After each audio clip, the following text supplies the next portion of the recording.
నేను మీటింగ్ పెట్టినప్పుడు 100 మందికి ఫోన్ చేస్తా. మొహమాటంతో కొందరు వచ్చారు రారా, అన్న చెప్పాడు కదా, పని లేదు కదా, వెళ్దాం పదా.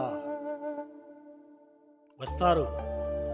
అయితే దేవుడు ఆకర్షించినప్పుడు, దేవుని ఆకర్షణలో ఉన్నటువంటి వారు దేవుని యొక్క బిడ్డలారా వచ్చిన తరువాత వారికి మానసికంగా కానీ, శారీరకంగా కానీ, బాహ్య సంబంధంగా కానీ వారికి రక్షణ, స్వస్థత, అద్భుత ఆశ్చర్య కార్యములు దేవుడు జరిగిస్తాడు. హల్లెలూయా.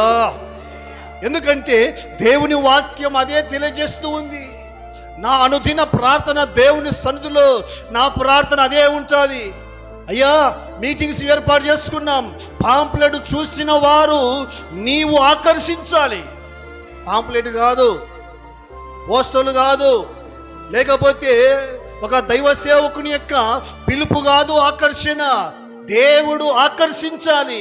దేవుని రాజ్యానికైనా, నిత్య రాజ్యానికైనా, పరలోక రాజ్యానికైనా ఆకర్షించవలసింది దేవుడు గనక, భగవంతుడు గనక ఆయన ఆకర్షించినప్పుడు దేవుని యొక్క బిడ్డలారా దేవుని యొక్క కార్యాలు ఖచ్చితంగా జరుగుతాయి.